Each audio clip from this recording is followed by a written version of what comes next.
These are the upcoming.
Look at yourselves. You may be vile, savage monsters, but your butchered bodies bleed like any others. You're no different. You're nothing special at all. The monsters who destroyed my home, they're just ordinary, petty human beings. What a joke. I think we're even now. Maybe I've even done the desert a favor. It's a better place without all these people around. Oh, Sinuhe, my gullible fool of a father. Perhaps if you'd been as ruthless as I was today, our tribespeople would still be alive. In this dog-eat-dog world, a chief needs to be tough to survive. But you couldn't do what had to be done. So I did it for you. Nefer, it's okay. All of this is in the past now. I believe I remember you promising to remain silent. Yeah, but even so... Yehoda, is there anything you can do to ease the tension? Alright, time for a sharp turn onto a completely different topic. So, anyway, that's enough of that. When are we getting out of this place? Feels like we've been walking forever. I'm getting pretty tired. Oh, Alma, you tired? Yes. If we can find somewhere to sit down, I could certainly do with a rest. It's not far now. There should be a temple just up ahead.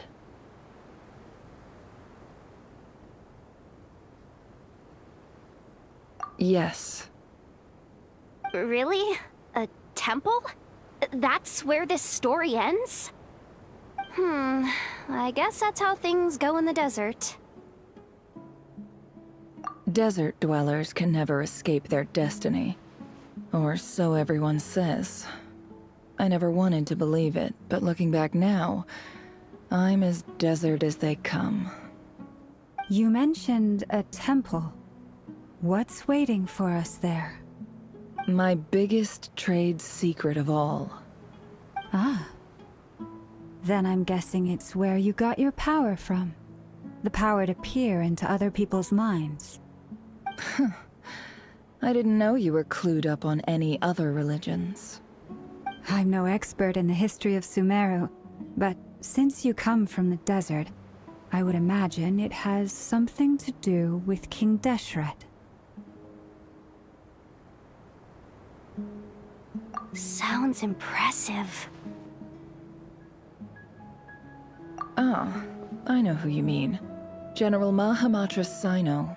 The spirit of Hermanubis dwells within him. That's Boss Neff for ya.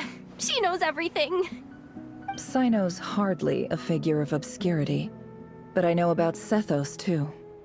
What about him? Is he a big deal or something? Well, he's not a small deal, let's put it that way. Please, this is the bare-bone basics. Save the flattery. Thanks for your patience, everyone. I'm sure it's been a lot to take in. With any luck, that's our exit just up ahead.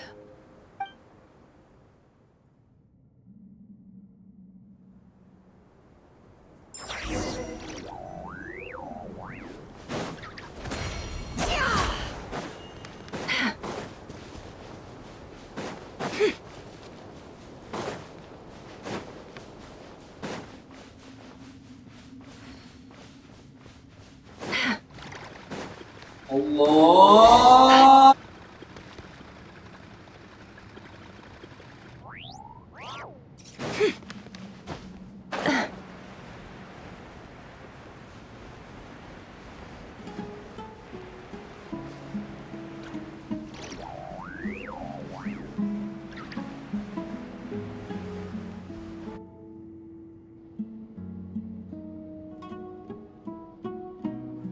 Uh-oh.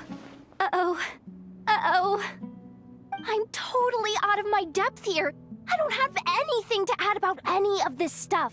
Like, look at that statue, for instance.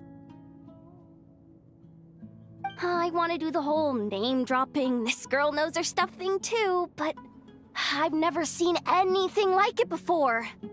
A statue with the head of a bird. That's Thoth, the Ibis King, one of the 7 pillars of King Deshret. The legends say that he, the Crocodile King, and the Goat King were the 3 retainers of King Deshret. Let's take a look.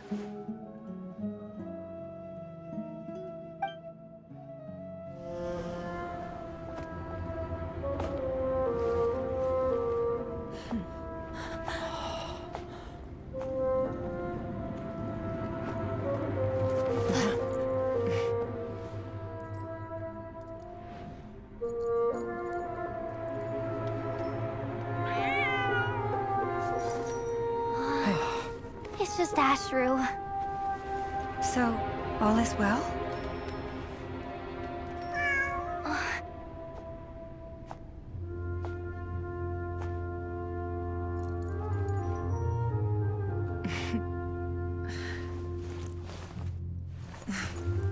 Typically speaking, at this point, the world disintegrates. Then we find ourselves back in the outside world. Besides, these are my memories. There's nothing to fear. You're sure? Of course. It's almost over.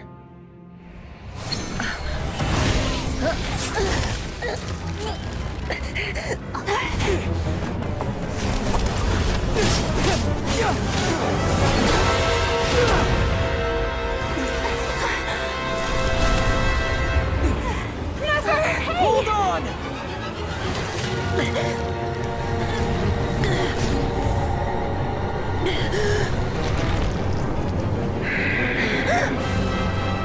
Knowing too much is always a death sentence. Speak for yourself.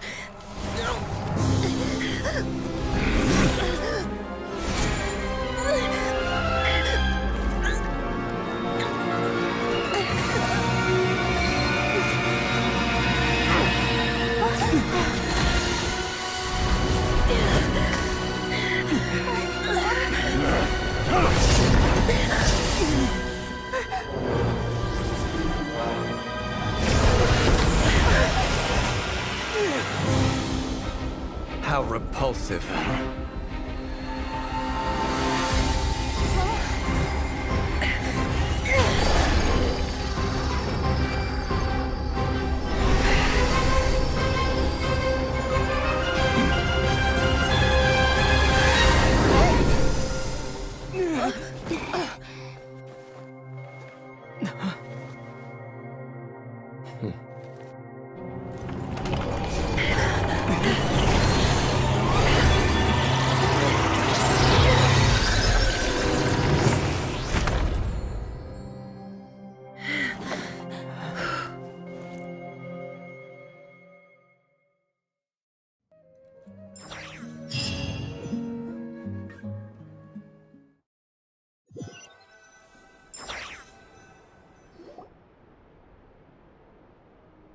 Timed that pretty well, didn't I?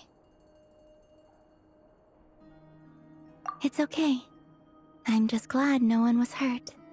Paimon noticed you doing something too, Dainsleif. Were you helping get them out? Of course. When I asked Nefer to conduct this investigation, I was not naive to the dangers involved. I had a duty to ensure your safety. Good to know your sense of justice is still intact after all these years. I take that to mean that you saw the truth. That comes as a great relief. I certainly did. And thanks to your help, I also managed to trap Rerir inside the chess set. Whoa, really? How'd you manage that? Well, to be honest, I sensed that something was wrong long before we made it to the temple. By using this fragment to probe into Rerir's past, well, the monster formerly known as Rerir, it seems I alerted him. I was tracking him, then he caught on and started tracking me too. Can't say I'm surprised. But how did he track you through your thoughts alone? That shouldn't be possible. Rerir was a secret agent who reported directly to the Vinster King. He is an expert at finding a trail and hunting down his pursuers. No wonder. He infiltrated the chess set, read my thoughts, and built a new virtual chess set inside of it. That's why we weren't able to leave at first. Speaking of your chess set, it's quite a remarkable item. Would I be right in thinking you have some connection to King Deshret? You overestimate me. I only have a connection with one of his underlings, the Ibis King. You all saw how this came to be.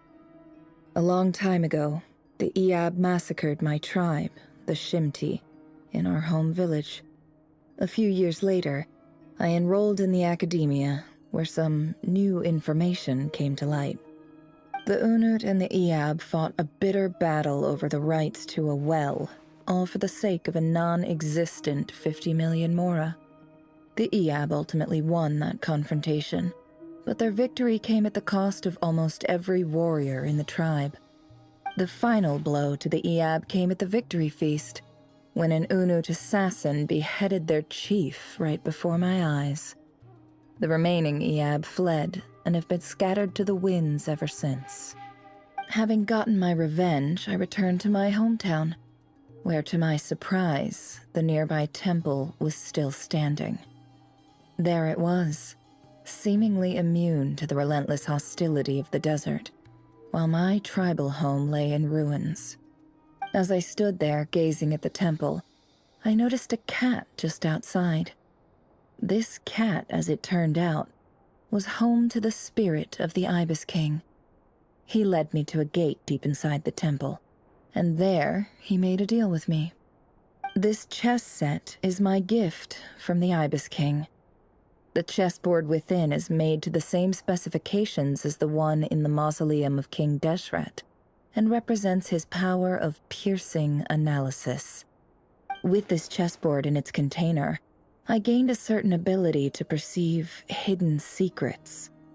Now, you could conclude that the Ibis King simply wanted to give the people of this world the power to seek the truth, but I don't believe that's the full story. Every god plays favorites. Their hearts are as fickle as any human's, full of secrets, perversions, egotistical tendencies. But precious few gods are willing to admit this. It is the same with all powerful forces, including fate itself. Their gaze falls preferentially upon a select few. As you rightly point out, this is an act of favoritism. If you're alluding to the Abyss, then yes, I agree. Gather the others. It's time to share everything I've learned.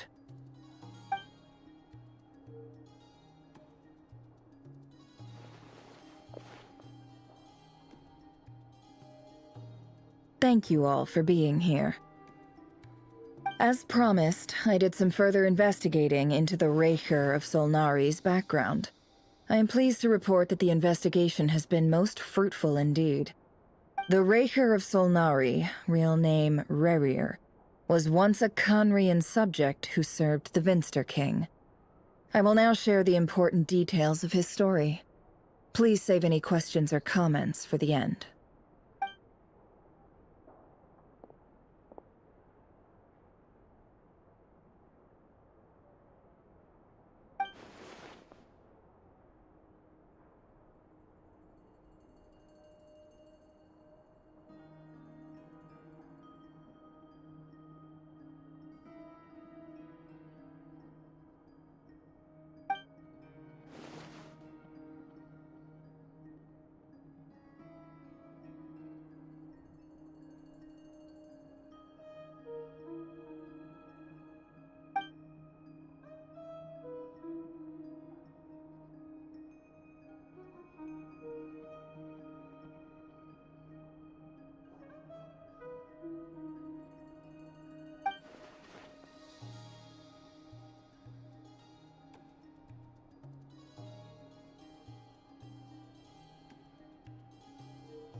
So that's why he's so obsessed with the moon.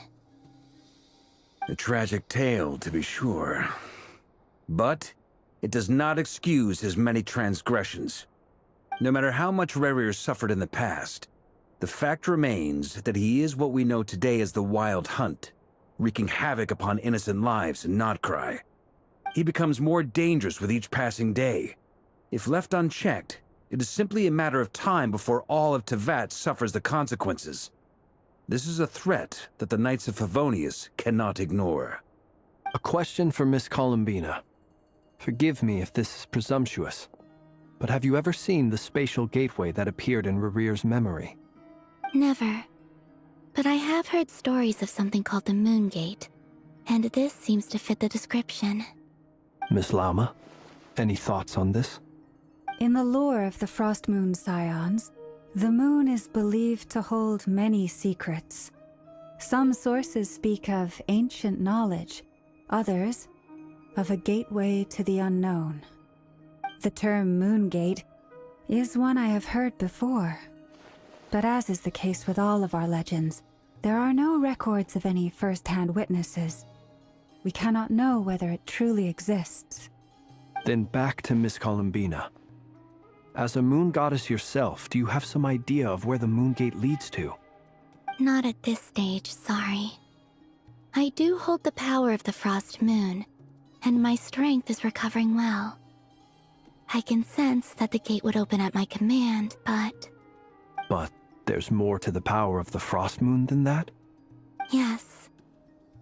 A moon goddess has the right to open the Moon Gate, since it is a path to the moon. But as never mentioned, holding open a spatial gateway takes a huge amount of power. And right now, I need to conserve my energy to fight the Rahier of Solnari. I'm afraid this is one mystery we may have to leave unsolved for now. I agree. Better to save your strength. But if you'll humor me for a moment, I have a bold conjecture of my own regarding the world beyond the gateway. I highly suspect that neither Tholindis nor Rerir made it through unscathed. The evidence pointing to this is the fact that the Rahier of Solnari exists in the form of countless fragments. With the abyssal power he wields, no ordinary foe can touch him, let alone tear him to shreds. And yet, the Wild Hunt proliferates wherever his scattered fragments lie, drawing hordes of monsters to many different locations across the land. So your theory is that Rerir was physically torn to shreds by some powerful force? Hence, why the Wild Hunt is a distributed phenomenon, rather than a unified one? Makes sense to me. Explains why the Wild Hunt is so pervasive, and why he's been trying to piece himself back together. He was whole to begin with, and he wants to be whole again. Without the power of the Abyss on his side, he almost certainly would have perished the moment he was torn apart. But the Abyss, much like a curse, has kept him alive. I could not agree more.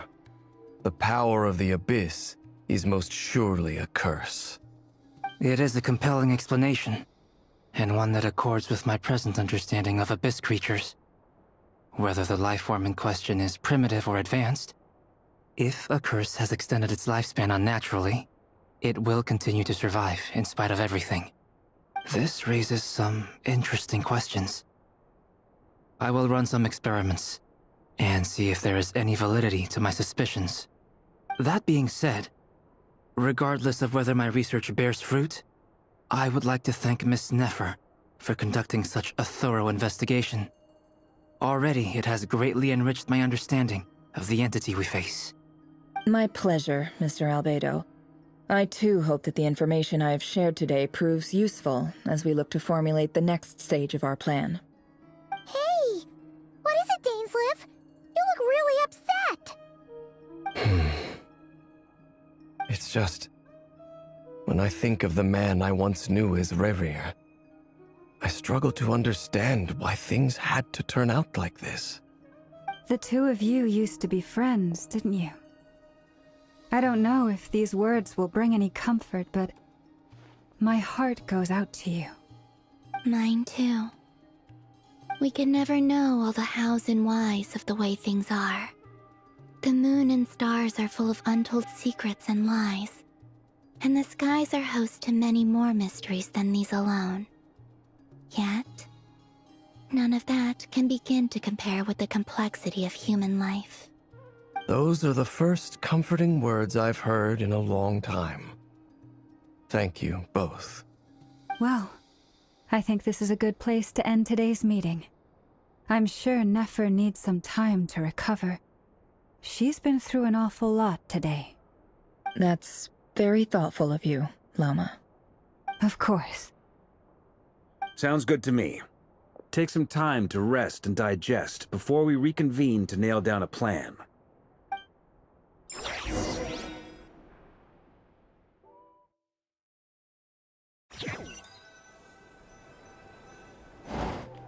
Hey, is this a bad time? Hope I didn't kill the conversation. No need. Come on, let's talk outside.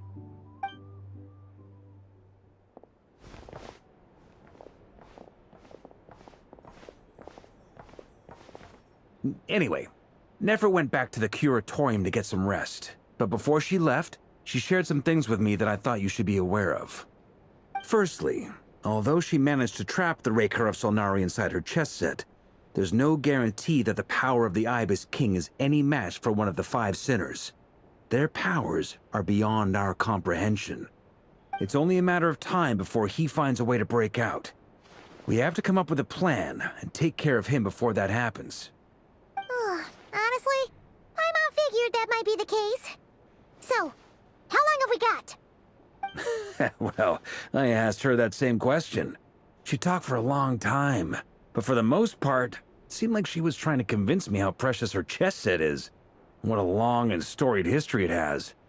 It felt like some kind of sales pitch, you know? The kind where you end up handing over Mora against your will?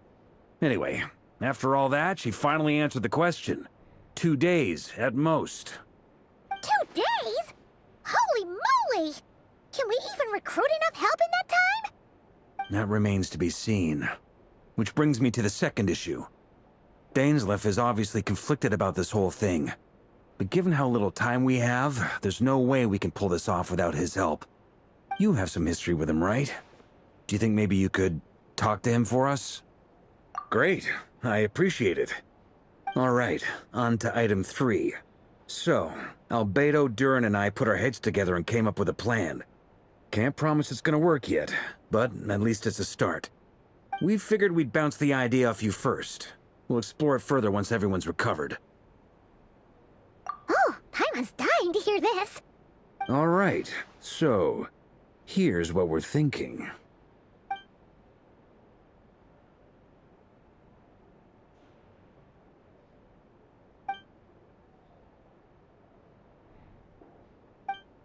We felt a little uneasy about roping you into this. I mean, firstly, you're not locals, and secondly, none of us are your boss. You're well within your rights to refuse if you so choose. Roping us in? Why would you even say that? We know the stakes here. It's all of us against the Rayher of Solnari, or none of us stand a chance. I choose my words very intentionally, I'll have you know. I like to think there's an art to striking a down-to-earth tone even when the stakes are through the roof. Sir Varka, I have a few thoughts about this plan. I'm all ears. I think we can be more flexible with how the roles are allocated. In my view, the most sensible lineup would be like this.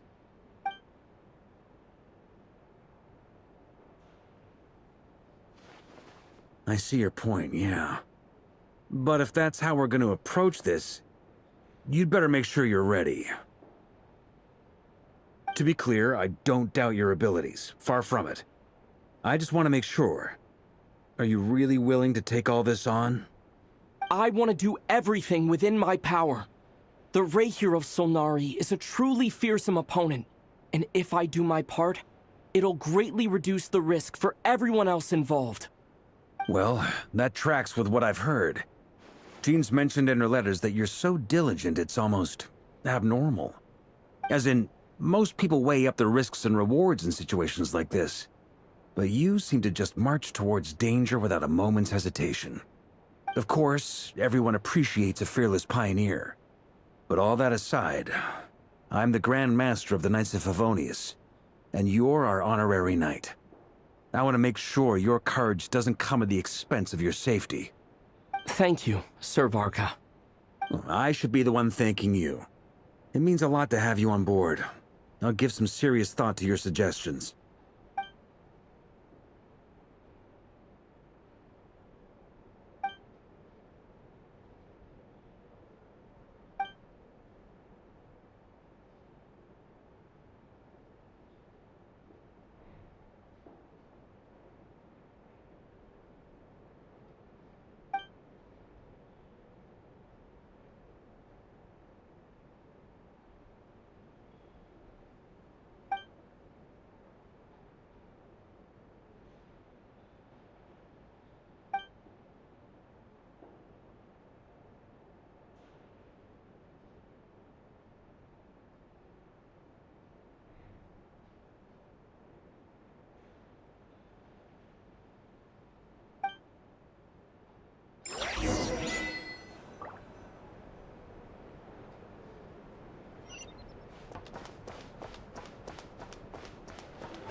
This is a thorough plan, but I do have one last question before we take action.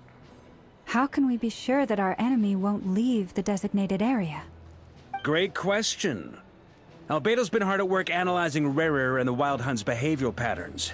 His conclusions are as follows. Firstly, from the earliest known confrontation until now, Rerir has never displayed any ability to manipulate the dimension of space.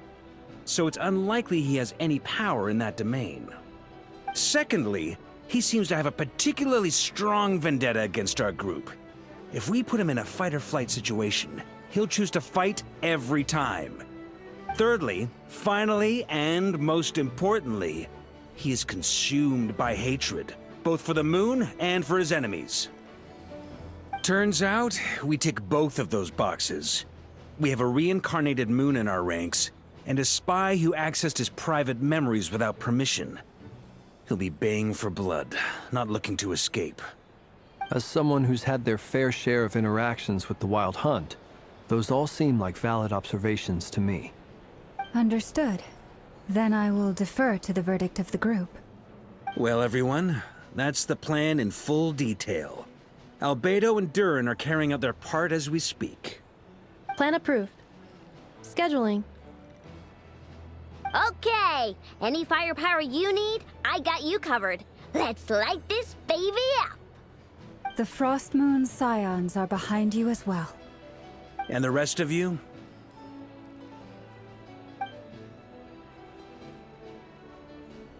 No objections? All right, then it's settled. This is the plan we're going with. Next up, an old tradition of mine. Anyone who wants to back out, now's your chance. Wait, we can still back out of this? Everyone says things they regret, right? I don't want anyone feeling trapped because their mouth said yes before their brain had time to think things through. A very people-first approach. I hear that's common practice in the Knights of Favonius. Heh. Who'd you hear it from? D-Luke? Shh. We don't use people's real names at work. This contact will be known only as Owl, please and thank you. This plan can only work if everyone does their part. Flint's and I will absolutely support it. We shall indeed. You'll be glad you accepted our help. Also, you are the last person I expected to see here, Miss Dory. It's not often I get called Dory in a work context. My peers usually call me Lord Sangamabe. So, the longer your name, the higher your net worth. Is that the idea here? In that case, Mr. Flint's here must be worth a fortune. That's right, I know your full name. It's... The walls are thin here. I'd appreciate you keeping that a secret. Okay, fine. I'm actually only here as a favor for someone else.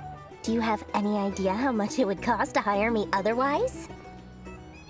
Oh, does this mean actually has the power to boss Dory around? It most certainly does not. We have a long-standing and mutually beneficial business partnership. She's actually the mom of a friend of yours. Said mom supplied me with a great little trinket, but now that lady's ruined everything. If I don't start building a little goodwill now, my whole business in Notcry is gonna go down the drain! Okay. So what exactly is so special about this pendant? It's a lucky charm that a great mage made for me. We have a business relationship, and she was worried that something bad might happen to me. So, she wanted me to have something that can store power to protect myself with. I finally got it all fully charged up with Kuvaki, and then never went and used it all up at once! Never lost so big in my life! You're right. It was all my fault. I didn't mean to drain all the Kuvaki in the pendant, but I'll make it up to you. You will? Well, in that case, how about you give me your chess set, and we call it even? I knew you'd say that. Well, it's yours if you want it. In fact, take it now, and I'll even throw in a free Raker of Solnari. Deal? You're putting me in a difficult position here. It's a very useful thing to have around, but I have a funny feeling it won't be around much longer. I guess we'll see in a couple of days. Looks like bankruptcy for me. Hey, don't be so pessimistic. See this through and you never know. You might find a new business opportunity on the other side.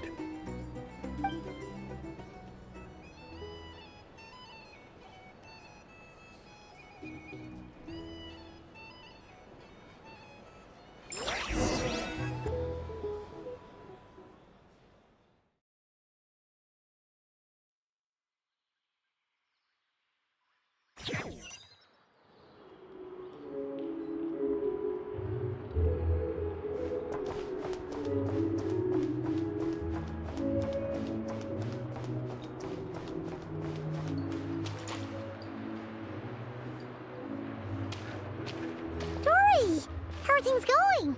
Feeling ready? Oh, I was born ready. We only have 2 days. You think Lord Sangamabe would let an opportunity like this slip by?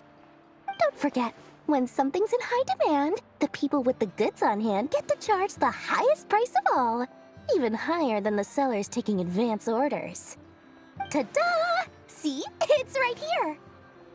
Ah, it's so pretty. Did you make it?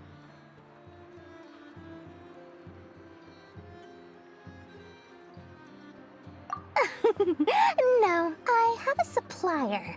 We go way back, so he made me a very attractive offer.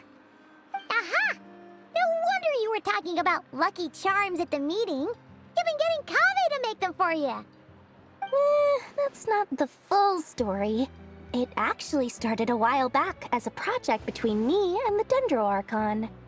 Mage Alice once warned me that this world won't stay safe forever. There may come a day when everyone faces a great crisis. I passed this on to the Dendro Archon, and she secretly brought together a research team made up of Sumeru's top scholars to invent a technology that could keep people safe. I won't go into the details because it's all very complicated, but if you want to know more, you can ask the Dendro Archon about it sometime. Anyway, point being, it was the Dendro Archon who asked Kaveh to build this little contraption. As one of the top Kasharawar talents, he was the obvious choice.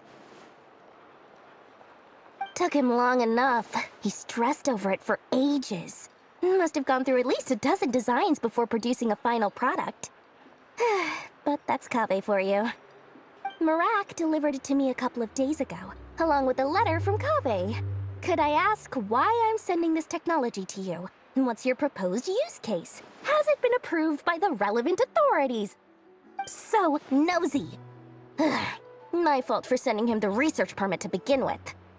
Surely Nahida must have told him you were involved in this project. He was probably just nervous because you're always so secretive about your business. Could be. Anyway, I just replied, let's hope there never has to be a use case, because it would involve grave danger. Fair enough. But it sounds like he was just being cautious. He probably felt responsible as the one who made it. Or maybe he was asking as a favor for his housemate. He's done that before. Not sure why, though. His housemate doesn't seem to really care that much about this kind of stuff. Either way, all's well that ends well. I'm just glad to finally have my hands on the product. I wouldn't want to be without it, given the potential dangers that lie ahead. Huh? What does that look mean? Paimon's just super surprised. This must be the first time we've ever seen you actually get serious about something. Well, a long time ago, I made a promise to myself. I promised that I was gonna live every day of my life with a big beaming smile. Obviously, Mora plays a big part in that. But there are always gonna be times in life when you have to give something back. That could mean paying back a debt, returning a favor, or showing some kindness. Alice has been a huge help to me over the years. She was the first investor I ever had. And I want my investors to know that Lord Sangama Bay is the best in the business. And more than that, no one knows what the future will bring. Whatever happens, I want to make sure the Dendro Archon and all of Sumeru is prepared to face whatever comes. Oh, that? I was just making sure Nefer and I are square. Don't be thinking it was some sort of benevolent act. I'm no saint, so don't treat me like something I'm not. My priority is doing the business that I want to do, so long as my conscience lets me, but it usually does. That's the Lord Sangama Bay business model. All right, if you say so. I do say so, and that's the whole point. I'm a businesswoman. Don't go trying to figure out what kind of person I am. You'll exhaust yourself. Much easier for everyone involved if you just take my word for it. Oh, and could you two help me get this stuff where it needs to be? Thanks so much. You're my favorite assistants.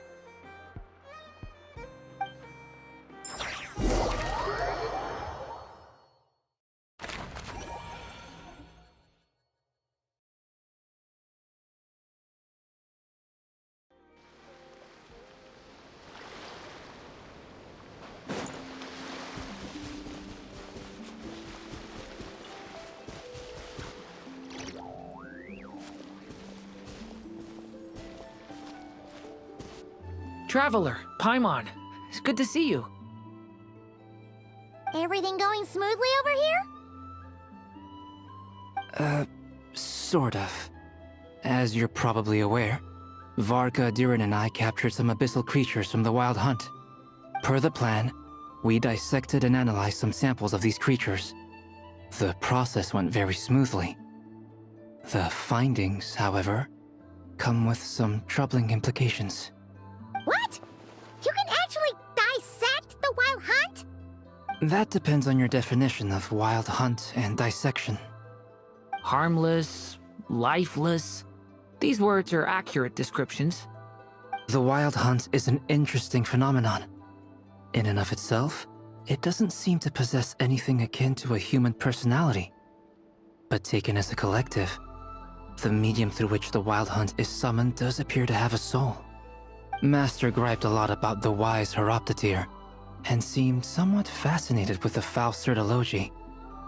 But she barely mentioned Rerir at all. I don't think that was because of his lower social standing, though. Anyway, it's a pity. I should like to hear her thoughts on the nature of the lifeform he has become today. It's a strange mix. The furious energy of an abyssal being channeled through a fractured physical existence. A consequence of being torn apart by an unknown power. Perhaps the only explanation for his survival in this state is that he sacrificed a degree of individuality in exchange for a continued existence. Oh, sorry. Once I get talking about interesting research, I have a tendency to go on indefinitely. Back to our research findings. Essentially, they confirm my hypothesis. Rerir's corpse is completely contaminated by the Abyss, and the effects are irreversible. You could think of this as Rerir in mutated form. But in my view, even that would be inaccurate. In reality, his whole being has been consumed by the Abyss. In other words, he is now nothing more than a manifestation of abyssal power. Unfortunately, at present, we have no means of completely eradicating abyssal power. Hence, we cannot fundamentally destroy the Reihir of Solnari either. Oh, that's terrible news! So, that's it? We can't defeat him? Not even if we get the power of the Three Moons? Miss Columbina's situation is a difficult one. She can never achieve wholeness when the world does not accept her presence. It's as if her creator banished her to a place she can never be accepted. It means she spends most of her energy just on her own survival. Given the circumstances, it's only natural to despair. But we must see this plan through to the end. Time to kick off the backup plan. Oh, Paimon almost forgot! This is for you. Dory asked us to bring it. Ah, how wonderful. Well, thank you for making the trip. Durin and I will be heading off shortly. I'm sorry I won't be there to protect you in person this time. Please be careful. All right then. Stay safe.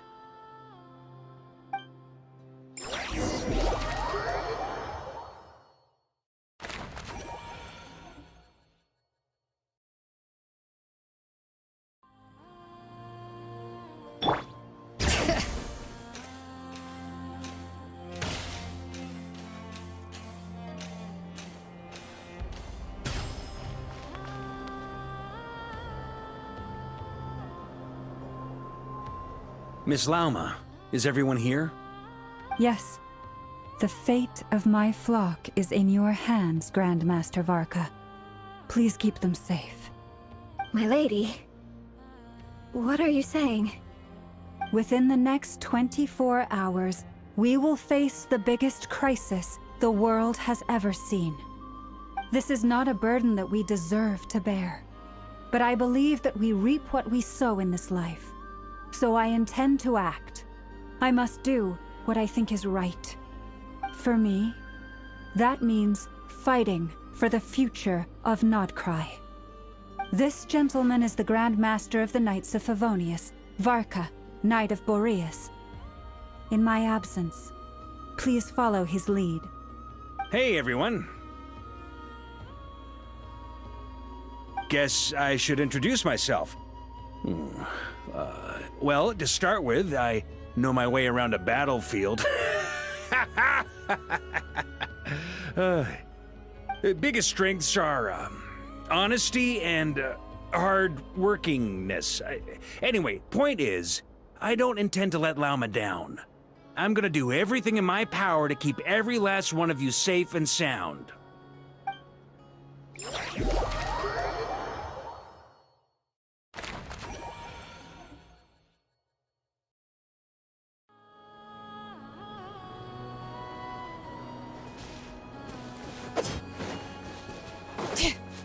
Bring it!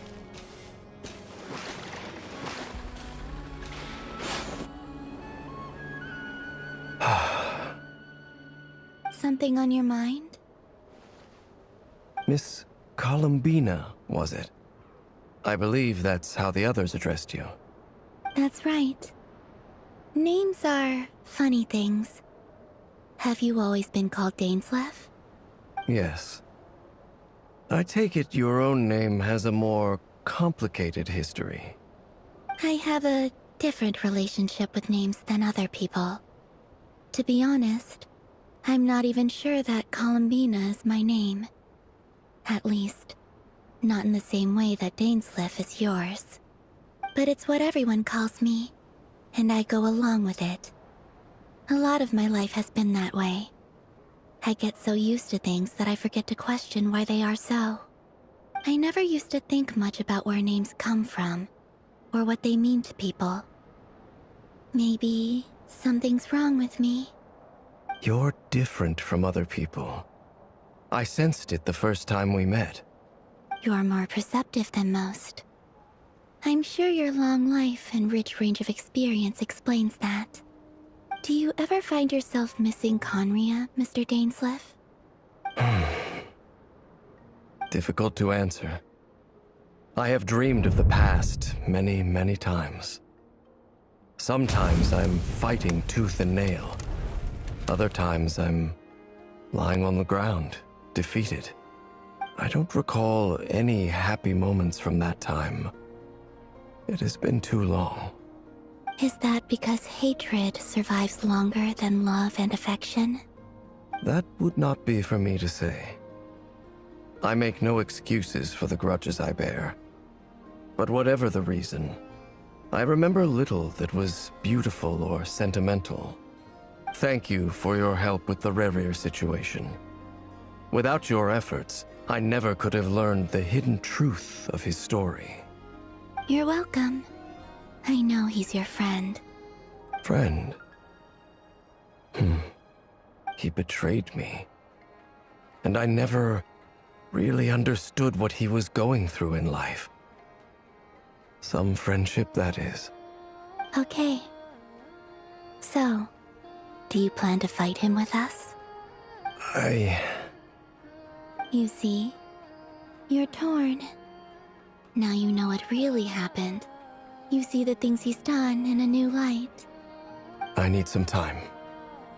Of course. I completely understand. Anyone else in your position would feel conflicted too. Actually, I went through something similar myself recently. Something happened that changed my perspective on a situation. A situation I took for granted at the time, but now I feel very grateful for it. You mean the Harbingers who still support you, even though you've left the Fatui? Yes. I always thought they were only helping me because Harbingers are forced to work together. But then I abandoned them. A warrant was even put out for my arrest. And even now, they still support me.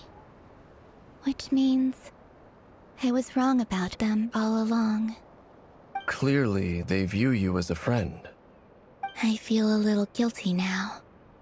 I regret not seeing her help for what it was, and not treasuring it. I see the guilt that you're feeling now, because I feel it too. Hopefully, talking about it will do us both some good. Have you noticed that the Traveler and Paimon are over there? I think they've been listening. Huh. Shall we say hello? Sure. Hello. Ah! They caught us!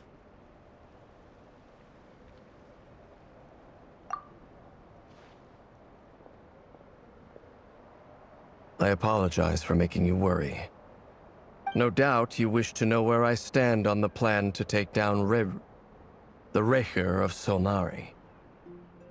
I'm afraid I need a little time, but I will seriously consider joining you. You will? Oh, thank you so much! Everyone will be so grateful to hear that! They needn't be. This was something that I was going to have to face up to eventually. That doesn't matter to them. They're grateful to you regardless. You can't control their gratitude, so just accept it. And then, have a think about whether you're willing to join us.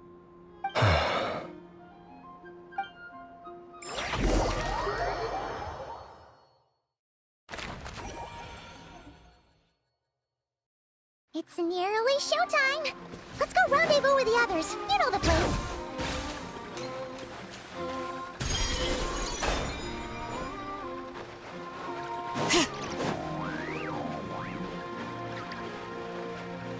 Bring it!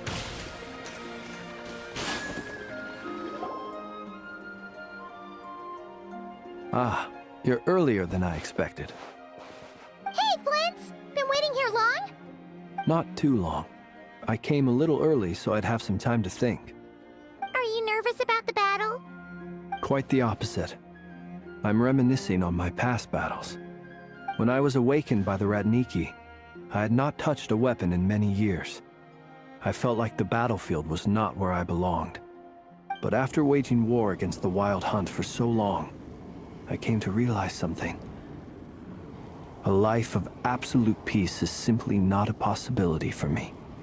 My restless flame indicates that somewhere inside of me, there is a deep yearning to root out the evil in this world. Ooh, that doesn't sound like such a bad thing. Well, in the past, when I was a Fae whose primary concern was hibernation, it was hardly ideal.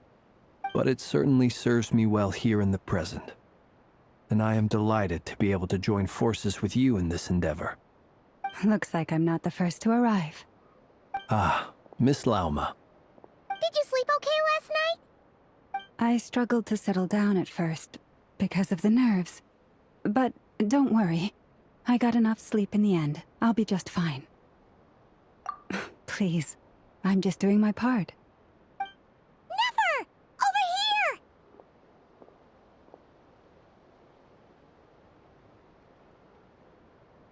here! Aino asked me to relay a message. She said Anefa will be on high alert and keep a close watch over all secondary districts where defense is required, providing support as necessary. Meanwhile, Aino herself will provide range support to us directly, using her latest invention. Excellent. My thanks to all involved. The chess set's looking a little unstable. It won't hold him much longer. We should be prepared to engage at a moment's notice.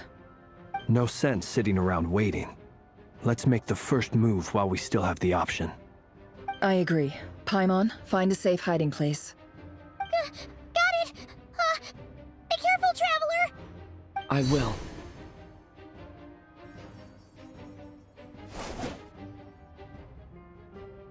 Everyone, take your positions as soon as the battle starts. Every ounce of strength we have in our bones, let us bring to this fight. Ready? Let's go. I've seen all your futile ploys before. You have become the authors of your own demise. I wouldn't be so sure about that. You are merely a moment of sport before I tear down the moon.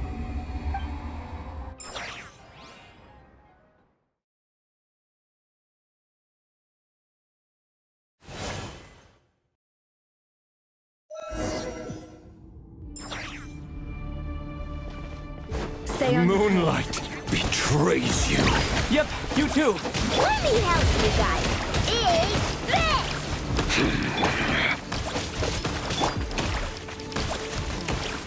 Move! It all falls into place. No more lies. The moonlight betrays you. You poor lost lad.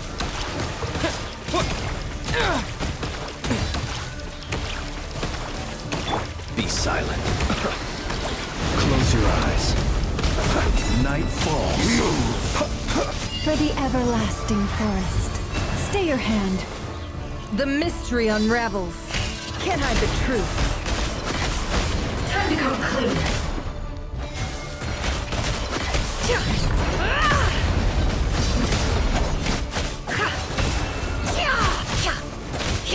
It all adds up.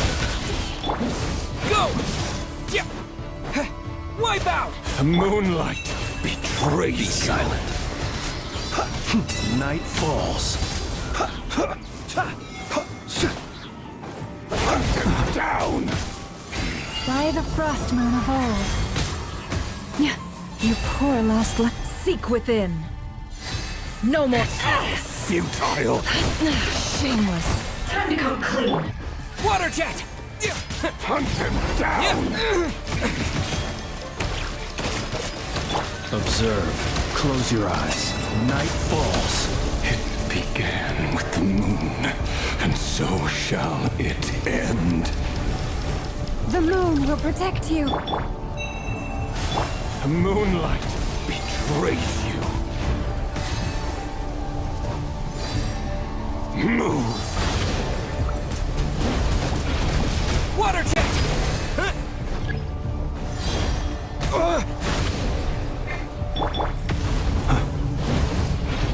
Are you quite finished? Be silent.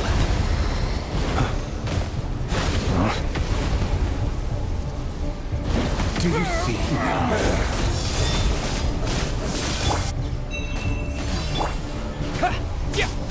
On here, when will it be as you foretold?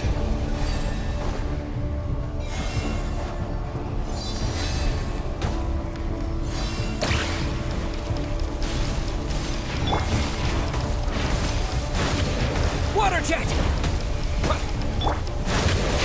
Observe. Your foul spirit is not welcome here. For the everlasting forest. The deception ends here. Time to come clean.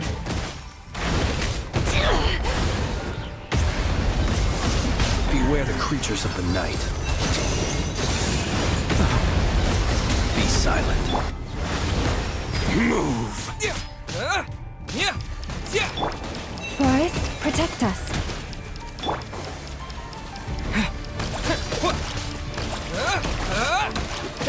It all adds up.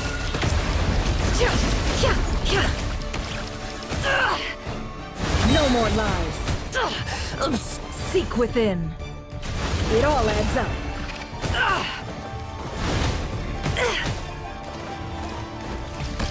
Can't hide the truth.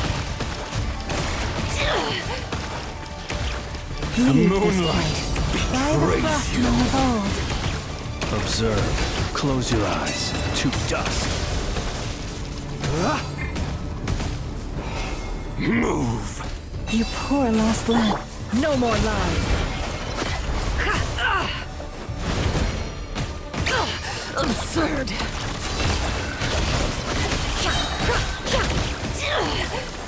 The deception ends here.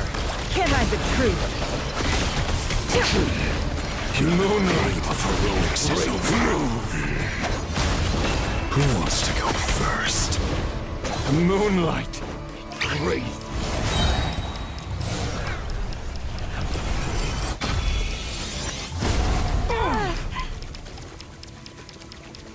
No! We've been separated! My grasp. You okay? Never! Where are the others? Stuck outside the barrier. I guess he really doesn't like us.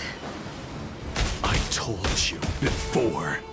Knowing too much is always a death sentence. Be careful what you wish for.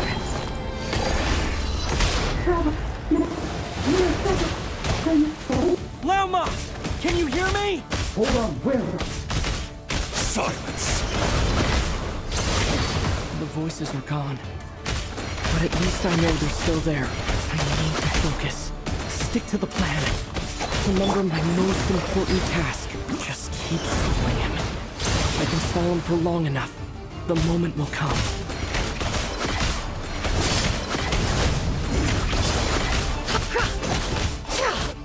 It all falls into place.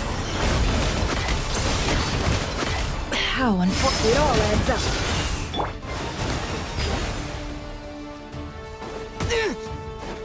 Wipe out! The deception ends here. Can't hide the truth. Let's see what you're made of. It all adds up.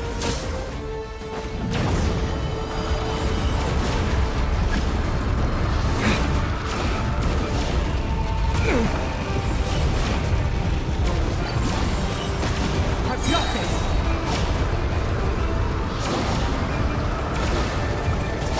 Go!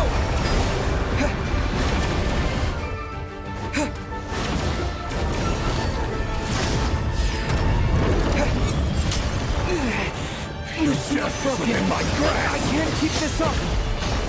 Don't push your luck.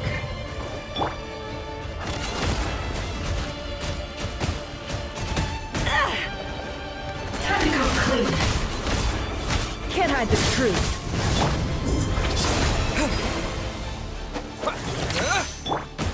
No more lies.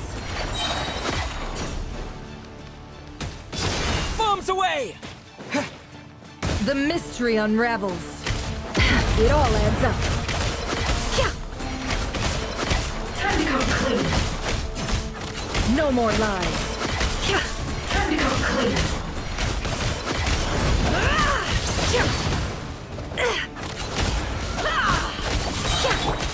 Go! Yeah!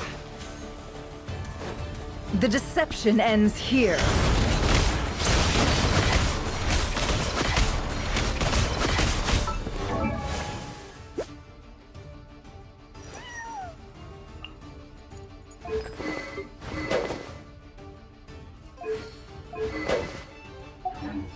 Can't hide the truth.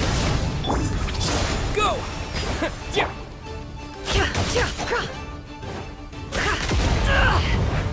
No more lies. It all falls into place. The mystery unravels. Let's see what you're made of.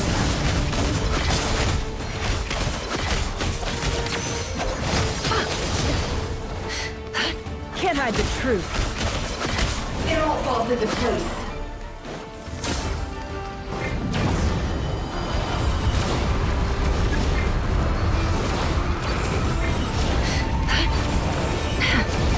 Curses. There's no other way.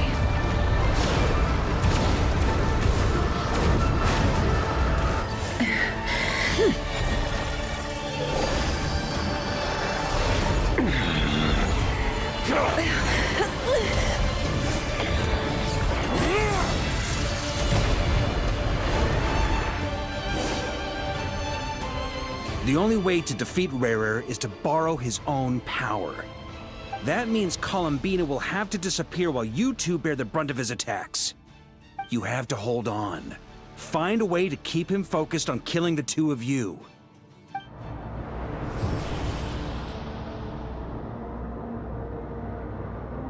Never. Your eyes are bleeding. Soon you will be powerless to resist. And then, I will reduce you to dust. But that dust will plague your memories. Come on. Keep holding on. Any other tricks up your sleeve? Let's see them. As entertaining as they are, you've backed yourself into a corner. You don't fool me.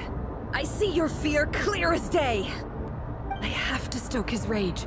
Make him unleash everything. You fear what you could never defeat.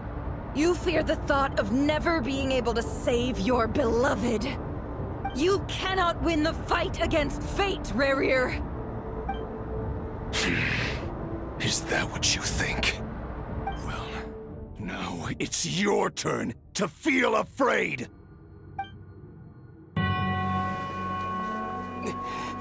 You fear the sound of your own name? Is it us you hate?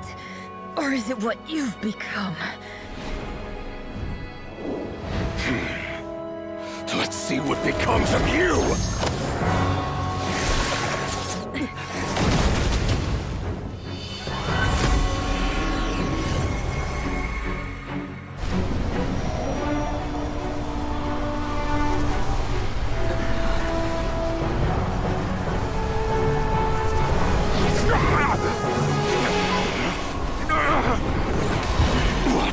Happening? That power. I've seen it before.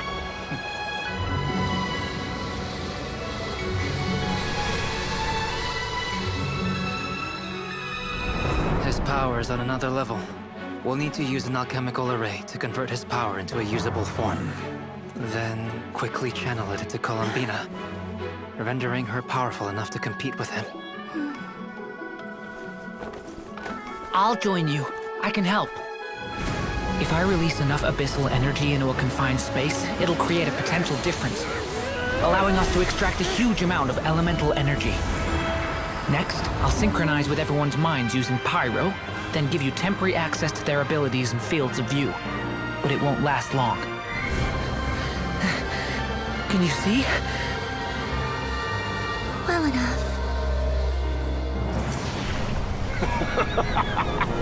So, we have a student of Gold Rhine-Daughter in our midst. How about that?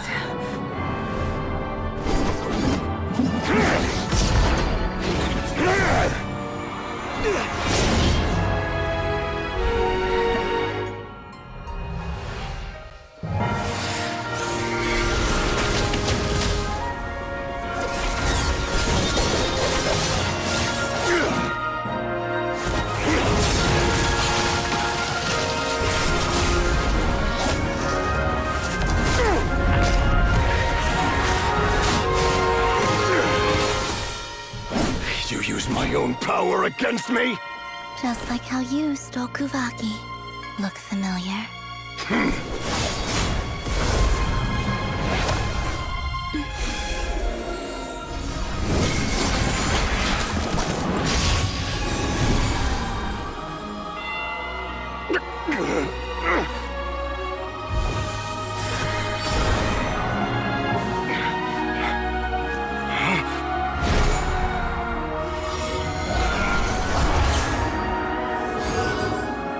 Don't you realize? You don't have the power to hold that gate open! I don't, but someone else does.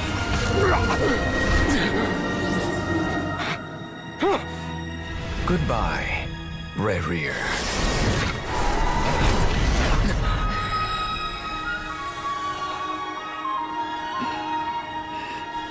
We won.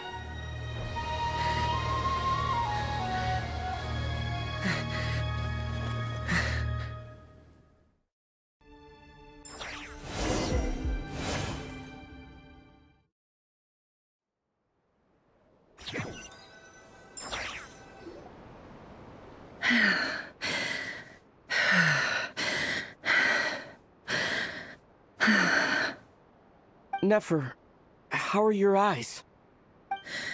They're fine. Apart from the blindness, of course. It's not too late. Let me handle it.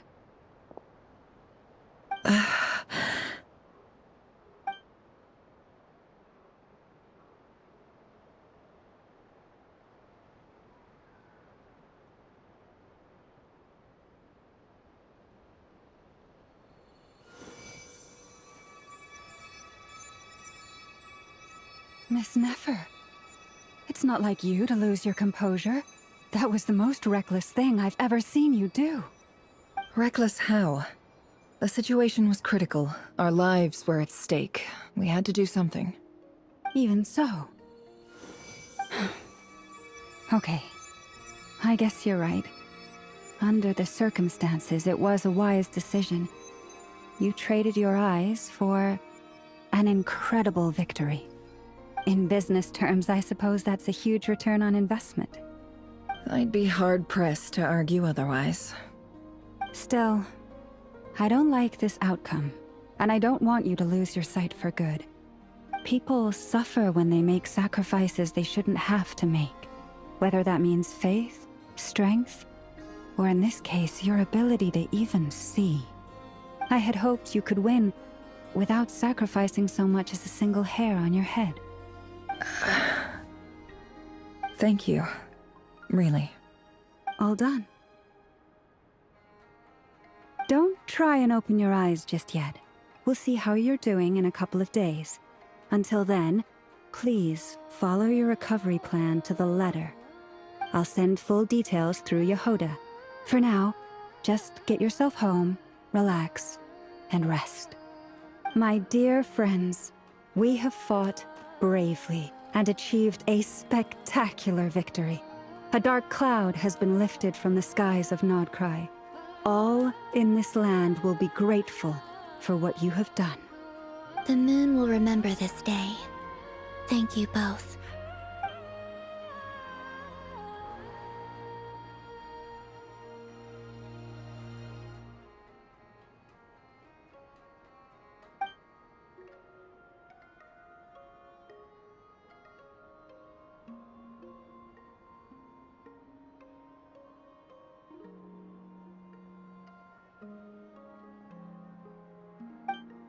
There's something I want to let you know.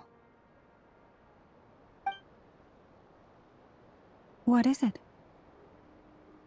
When Durin connected everyone's minds so I could access their powers, I also felt everything they felt. And since Nefer's eyes were injured, my eyes are hurting now too.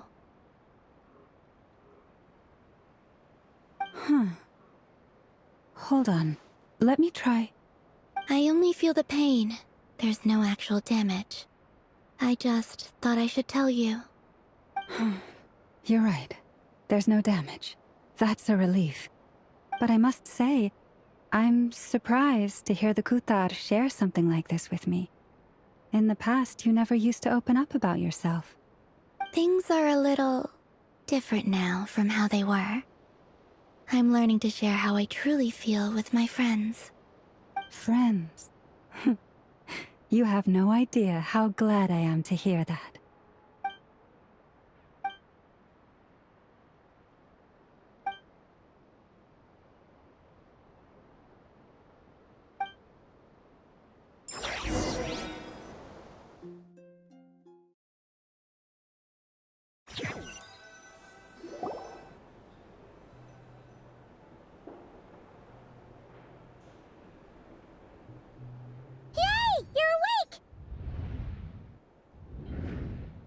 How are you feeling? Any aches and pains? Did you sleep well? I'm doing all right, Paimon. No need to worry about me. Phew! Well, that's good. Paimon's been sitting on the edge of the bed worrying about you for ages. You slept a whole day and night. Poor Paimon had to eat all by her lonesome. Glad to hear you didn't starve. How was the food? Well, it wasn't the same without you there to share it. Honestly, Paimon just can't relax when you're not your usual self. She couldn't enjoy the food and settle down to sleep. Well, I'm back to normal now. Oh yeah, and Albedo swung by earlier. He said to tell you to head to the tavern when you woke up. Varker and the others are organizing a victory feast and they want to celebrate with you. He also dropped off some medical supplies, but you seem fit as a fiddle, so guess you won't be needing those. If you're feeling up to it, let's head over now. Wouldn't...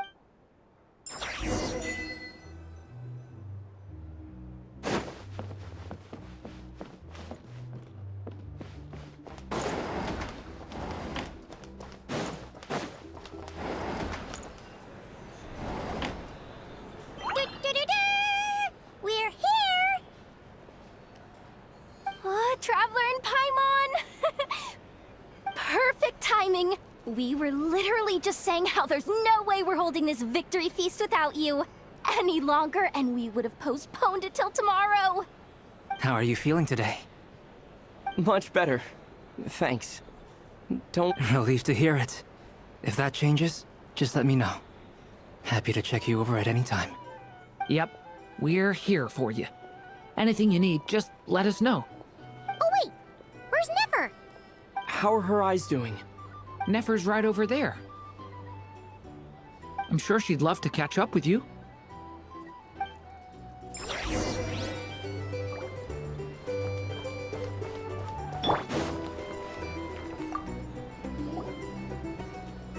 Nefer!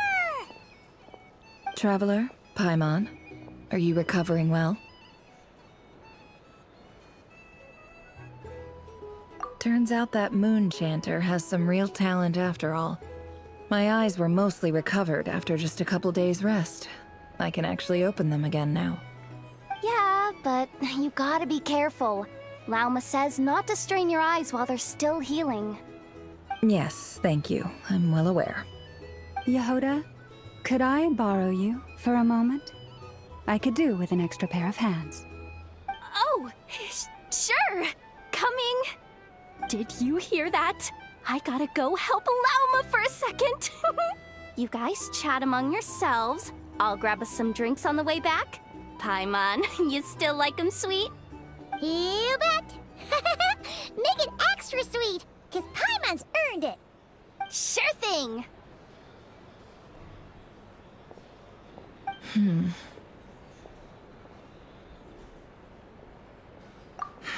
The Raker of Solnari. Kind of a snake, don't you think? No, definitely a snake. A poisonous one who spewed his venomous hatred everywhere. Anyone who seeks revenge out of hatred for other people has become a snake. That's something my dad used to say. Perhaps. I'm sure it sounds like a very wise and open-hearted perspective to your ears. But me? I think hatred is a perfectly justifiable emotion. What else is left when everything you depended on in life gets stripped away? Something's gotta fuel that drive to keep on living. If you're worried about me, you can nip that in the bud.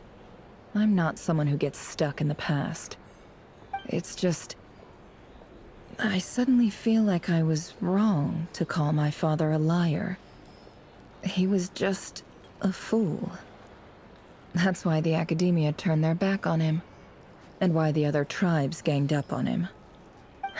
Oh, Father. How much better things could have been if you were a skilled liar. Look at the Ibis King. Thoth is a fiendishly cunning liar. And yet, strangely, he feels more like a father to me than my real dad ever was. He's never brought it up, but I'd bet he feels the same way. Why else would he give me the power to perceive the truth, while at the same time training me in the art of deception? Well, King Deshret banished him to Aru, which is essentially a prison, and posed 3 questions to him. He promised that he'd have his freedom if he could find the answers. His response was to take on a physical form and approach me, hoping that I could become his envoy and search for one of the answers on his behalf. Did he really think I'd fall for that? He's stuck there. He can't make me return what he gave to me.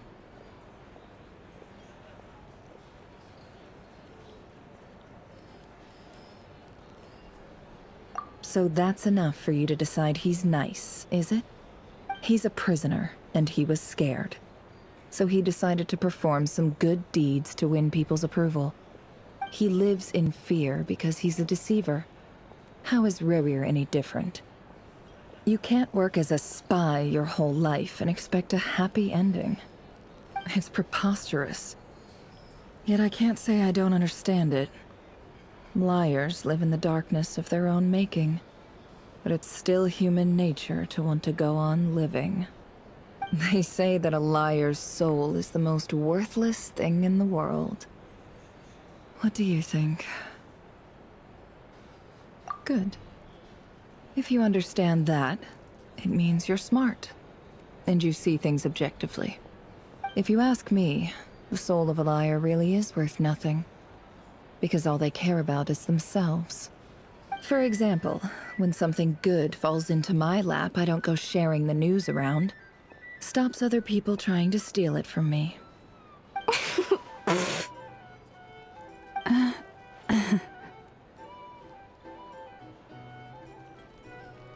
So be it. They have sharp ears. I can't keep anything from them.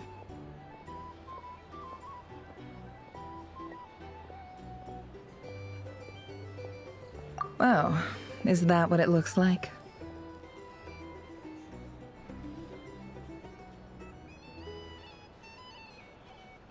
Well, you all know my past now, and I can't simply eliminate everyone who knows too much. So I guess I just have to put up with you, for the foreseeable future at least. When you find yourself in a situation you can't control, the safest play is to keep calm and start monitoring everyone involved like a hawk. In the intelligence world, you need to have a sense of perspective and play your hand accordingly. If you understand what's at stake, please ensure my secret is safe with you. I trust you'll respect my wishes as a friend. But don't forget, I will also be watching you like a hawk. Very good. Oh wait! Now that the panic's over and we've all calmed down, Paimon suddenly remembered something. After all that build-up, our mystery ally never showed up even once!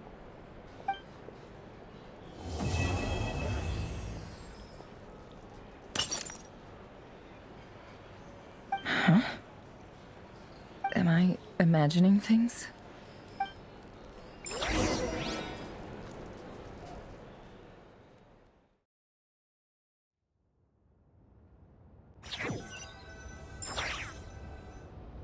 So, that close colleague who stayed behind with you? What's he been up to recently? Don't know, don't care. I get more normal human interaction from hanging out with Bosco too than him. Although, now you mention it, he hasn't bothered me in a while. I wonder if... If he's disappeared without a trace, it's the biggest gift he ever gave to the world. But I somehow doubt that's what's going on. He won't lie low forever. So we'd better stay on guard.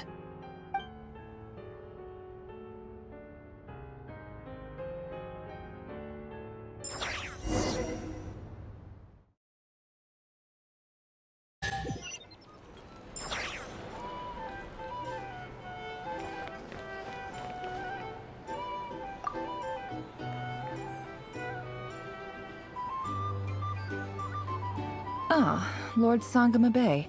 How lovely to see you. I must thank you for the device you provided. It was an enormous help. Would I be right in thinking that it was developed by the Academia? Why come and ask me when you clearly know already? I mostly came to thank you. That's more like it. A little gratitude goes a long way with Lord Sangama Bay. Play your cards right, and you might even stand a chance of becoming my long-term supplier. The chance to work with such a kind and charitable investor as yourself would be a great honor for the Curatorium. Huh? Charitable? Who said anything about charity? First I'm hearing about it. Let's see. The first plot of land you purchased in Nodcry, your desert interests, and... Stop! What do you think you're doing? Exposing my investment history! It's nothing to hide from. They're all perfectly legitimate investments. And some of the land you purchased was with the intent of building a sanctuary? Yes, I heard about that too. How did you... You're a curious case, Lord Sangama Bay. You don't like people finding out about your good deeds, do you? But I'm afraid no matter how hard you try to keep things under wraps, where there's a will, there's a way. You did it for Sumeru, didn't you? It was empty land that was gonna go to waste otherwise. I figured if I built something there, it might at least get some use in an emergency. Disasters are capricious things. They strike without any warning. I've lost family to a disaster before, and I don't want to lose any friends or business partners if I can help it. My elder sister used to dream of finding a sanctuary. Somewhere with plenty of food, water, and medicine. Where everyone could live happy lives. It was something I looked into, but after discussing things with the Dendro Archon, I decided on a more effective strategy. The tech people handled the tech, and Moneybags provided the Mora. It just made the most sense. It's a pity that so few people know the truth about you. Everyone says that you view everything in terms of Mora, and all you care about is growing your own wealth. So? What's the problem with that? Everyone wants to be rich. It's human nature. So yes, I love Mora, and it's nothing to be ashamed of. But surely you have dreams of your own, beyond just making Mora. You don't get it, do you? My dream is to invest in other people's dreams. And, you know, make a nice little slice for myself along the way. Just thinking about it makes me happy. That sweet, sweet sound of Mora. Thank you. For the device? And the pendant. Oh, that. I was just returning a favor. Don't worry about it. Seems like we've both been away from home for a very long time. Yeah. So long that I barely remember what my family even looked like. That would be your mother, father, and sister? Yeah, though it's been years since my sister passed away. It's not like I want to forget them, obviously, but memory can be even more ruthless than the most calculating business person. Beyond a certain point, if something isn't helping you, it just gets rid of it. My sister can't help me now. Slowly but surely, her face is fading from my mind's eye. It's become a vague impression. Not everything will fade. When loved ones pass away, the beautiful memories are the ones that last the longest. Yeah, that's true. If you ask me, that's the one silver lining in all of it. Well, that, plus, I'm sure that life is much better now than it was back then. Oh, absolutely. I have tons of Mora, a big beautiful house, business is booming, and I'm as happy as can be. You've got a lot going for you too. Boss of the Curatorium of Secrets? I'm sure there's plenty of mora to be made in that line of work. I appreciate the vote of confidence.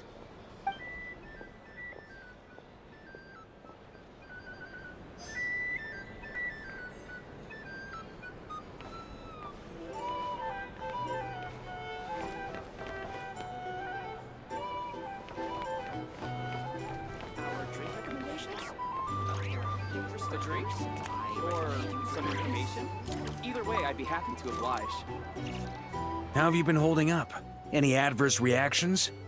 If you start to take a turn for the worse, make sure you tell me right away. You don't need to worry about me, Grandmaster. I'm fine. I mean, I barely did anything, so... What? You're too humble, young man. You played an indispensable role in the battle for Nodcry. We can't thank you enough for your support. Sometimes, when people praise you, it's because you deserve it. The best thing is to accept it calmly and with grace. It's important to learn how to respond to words of admiration. Let's do a quick demonstration. Albedo, that was an incredible feat of alchemy. The pressure was on, but you worked flawlessly at lightning speed to get the job done. Thank you. I can't take all the credit, though. Durin played a big part in forming the alchemical array. See? Did you catch that? A masterclass in how to take a compliment. Okay, yeah. I did work pretty hard to help prepare for the battle. No point denying that. Hey, you guys! Hey, look who's bounced back. Looking good, traveler. Seems like you've recovered. You won't need to take any more medication. Can I get you a drink? Huh? You know how to order at a bar now? You've sure learned a lot recently. Handling a drinks order is ridiculously simple compared to alchemy. Don't worry, I'll blend into society yet. Paimon believes it. You're clearly a fast learner, just like your brother. To be totally honest, though, Paimon didn't quite follow all the details when you first explained the plan to us. Don't worry, that's completely understandable. Unless you're a student of alchemy, it's hard to grasp the principle and how the process works. To put it in the simplest terms, we saw how our enemy stole the power of Kuvaki. And that gave us the idea of stealing his power to turn it against him. When facing an enemy you have no hope of defeating, it's best not to engage them in battle. So, instead of looking for a way to overpower him, we decided to help Columbina get strong enough to at least stand up to him in a fight. For this to work, we had to analyze his modes of attack, confirm who his main target was, and make sure that he wouldn't go beyond the range of the alchemical array. For added security, we prepared a total of 4 arrays. But to mitigate the impact of the battle, we identified one location in particular as the ideal spot, which is where the confrontation took place. The alchemical array absorbed his abyssal power. Then Durin processed it to render it usable by Columbina. That power enabled her to do what would otherwise have been nigh on impossible. What surprised me was that Dainsleif actually agreed to join us. Given his history with Rerir, he had every right to sit this one out. But we're extremely grateful for the decision he made.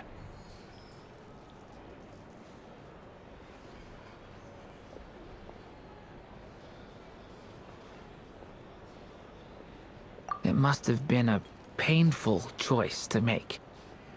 But I'm sure that making a decision was far better for him than staying in limbo.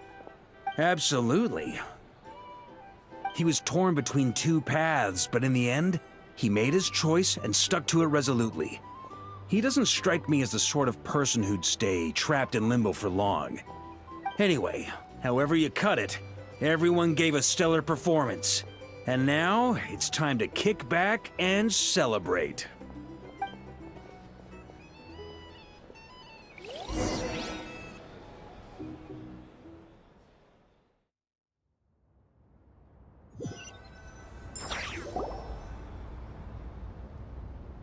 That's the only reason you're here. Yes. I've thought a lot about it. And I've realized that you, me, and Arlecchino should be friends. I think this is very important, so I felt I had to come and tell you. Well, this is a new one. I'm so moved. I can't even hold my teacup. If that's all, you can leave now. Do you not want to be friends with me? Or is it that you prefer being co-workers? What is this, Columbina? Are you deliberately testing my patience threshold? Right now, my politeness module is active. But if you say another word, I swear I'll shut it down. If your politeness module was active, wouldn't you say the word please at some point? Polonia, please see Lady Columbina to the door. Will you still invite me to your next tea party? What? Yes, I think you will. Bye-bye, dear Sandrone.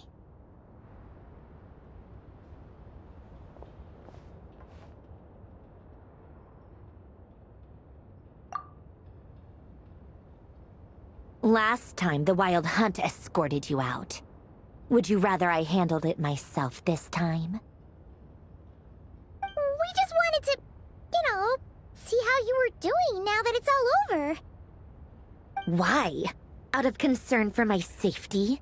I hope you didn't seriously think that the Rayhir of Solnari would be able to lay so much as a finger upon me, given how prepared I was. Mostly because you kind of helped us out, so we just wanted to check you were okay. Looks like all your robots are fixed, huh?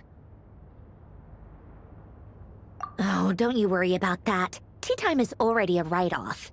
The visitor before you managed to kill my appetite.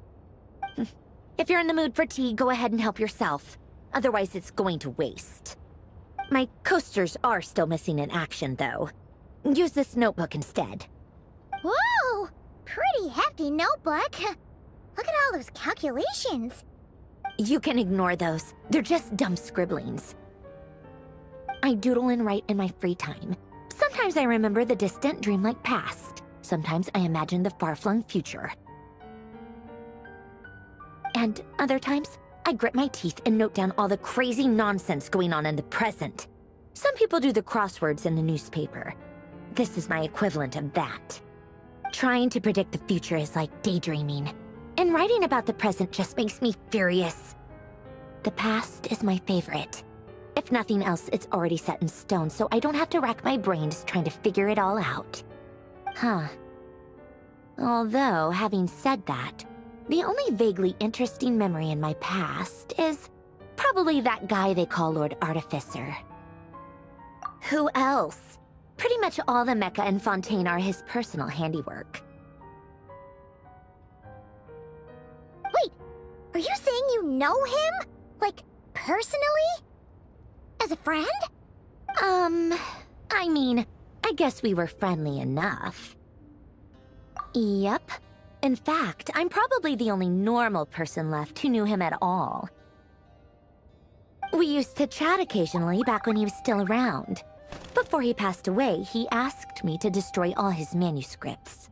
I honored his request, but I did read through everything first before destroying them. I mean, I couldn't let the genius of Lord Artificer Alain Guillotin disappear like that. Would have been such a waste. So, that's where the formulas in your notebook are from? I just told you. Those are my equivalent of crossword puzzles. They're just dumb formulas that I solve for fun when I'm bored. Alain's work was like epic poetry. The formulas in my notebook are just silly little riddles in comparison. Not that there's anything bad about them. I mean, at least, solving those riddles isn't going to hurt anyone. Except me, 'cause I lose a few brain cells in the process. Anyway, while we're on the topic, I might as well tell you about what happened to him and his friends. Alain Guillotin had two close buddies, Renee and Jacob. They spent their childhood years together in the Nazissenkreuz Institute. They were all quite competitive, so there was some rivalry between them. But it was a friendly rivalry. But beneath the friendship and the rivalry ran something deeper, a sense of nostalgia for the past. Unfortunately, childhood would end. The prophecy would come true, the apocalypse would arrive, and the future would never be. A mad dream that would normally only capture the minds of lunatics. begin to take root in their hearts. A dream of saving the world. And if Renee and Alain had been people of lesser wits, that dream would probably have ended up as something for them to joke about in their older years. But alas, they were some of the sharpest minds around. They nurtured that dream with the full power of their intellect, and it grew into something that ate away at their souls. The first of them to fall under its spell was Renee. Against Alain's wishes, he persisted in experimenting on a mutual friend of theirs to try and save their life. Alain did not approve and parted ways with Renee. It's complicated.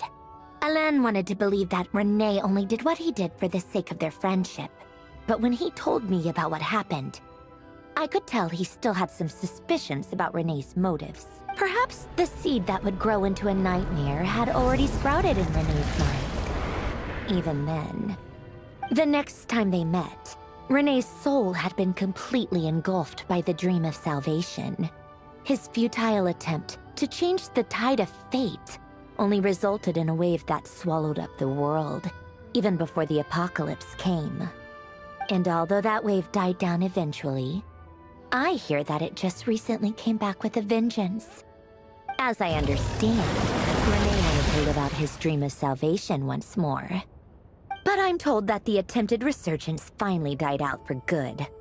At long last, Renee awoke from his deluded dream. Though of course by then it was far too late. What do you think of Renee? Do you admire his transcendent genius? His view that any price was worth paying to achieve the lofty goal of saving the world? Or do you despise him? Dismiss him as an evil madman who wrought havoc on the lives of everyone around him as he pursued his delusional dream? Same difference, really. Just a matter of What a cop-out. But I suspect you'd have a more incisive and insightful answer if we dug into it further.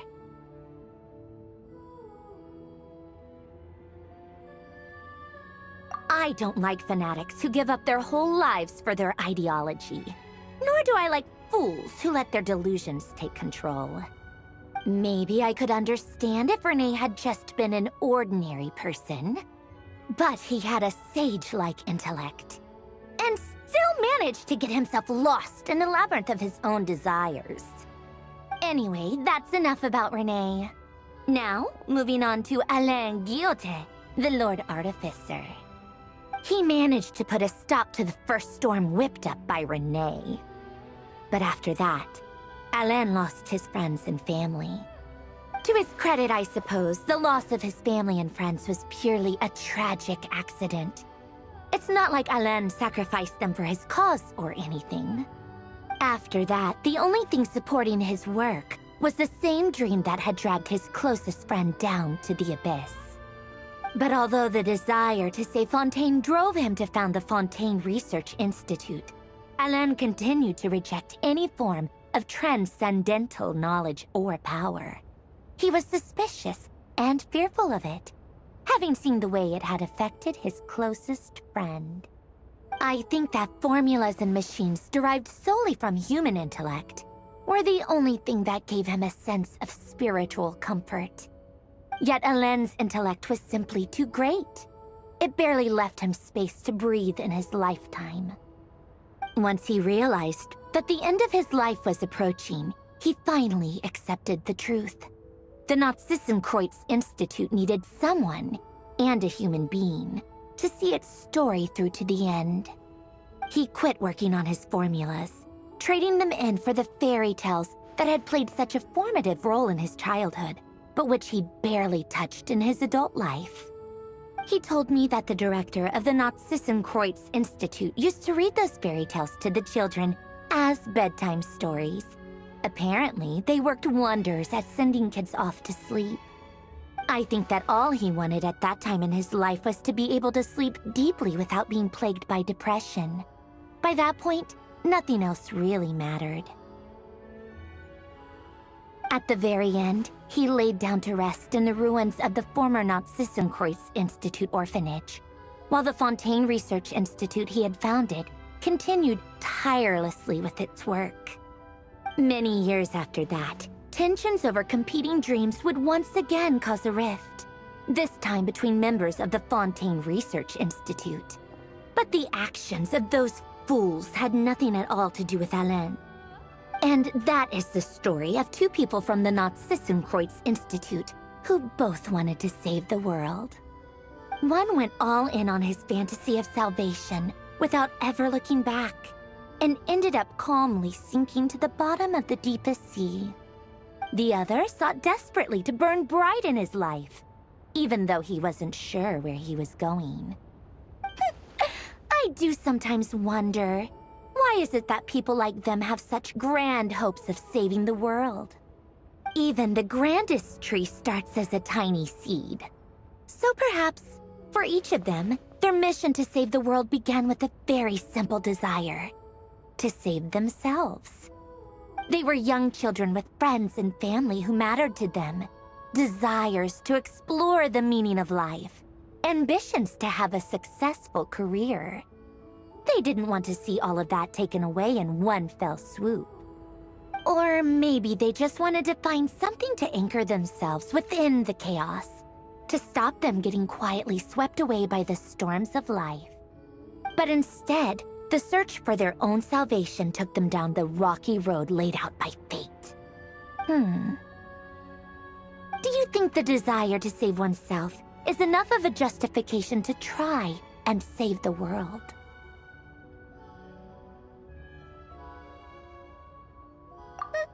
The way you said that sounded just like Alain. I asked him the same question back when he was in his prime, putting all of his energy into his work. He gave the exact same answer as you did. No elaboration, just a quick short answer before getting right back to his work. He was always that way. All right, tea time's over. I owe Arlecchino a favor for telling me these stories. I'll have to bring a whole sack of gifts the next time I visit the House of the Hearth. I'm gonna go tinker with Polonia now. You guys can do whatever you want, as long as it doesn't involve interrupting me.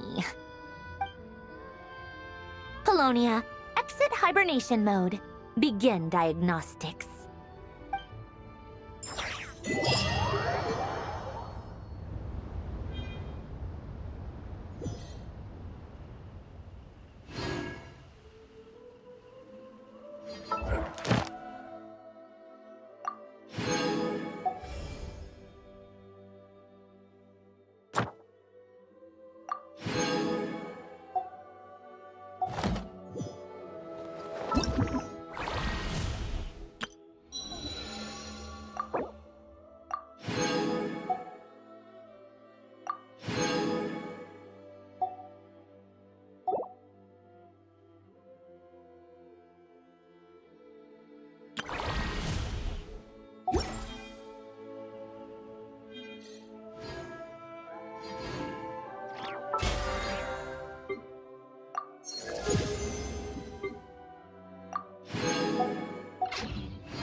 Boring!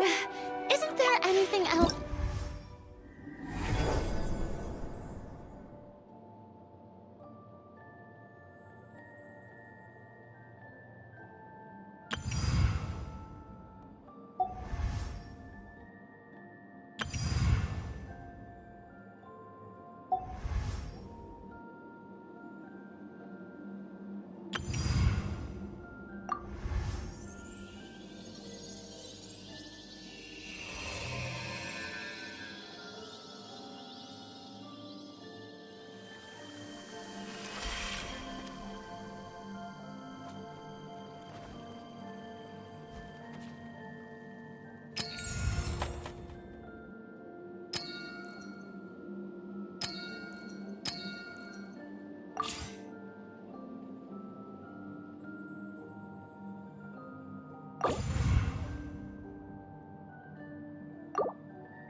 Awaiting instruction.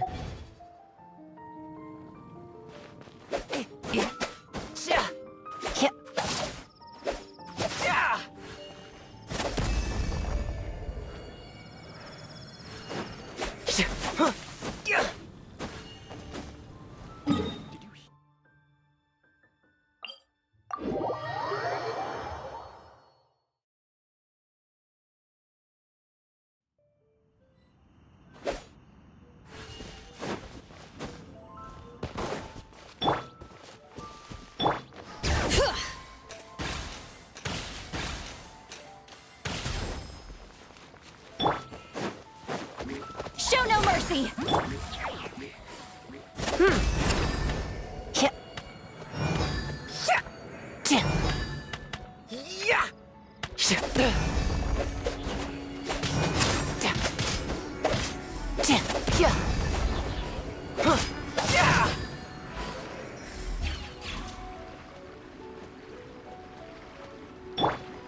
Get to work! Light it up!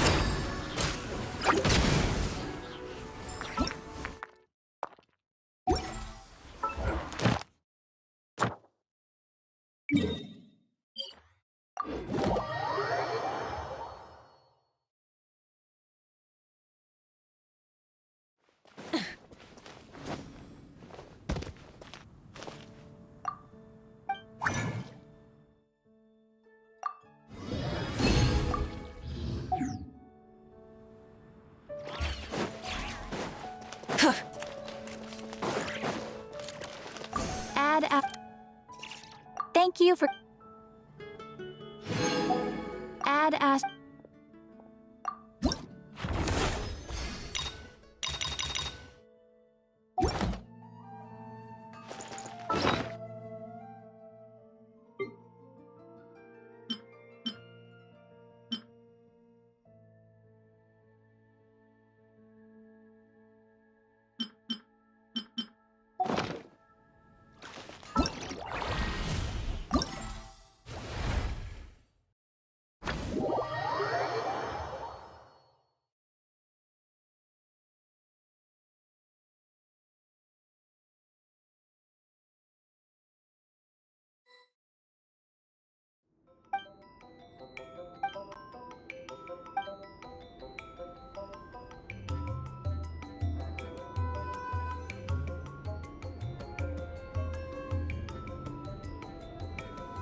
instead of confining themselves. Light up the blazing sun!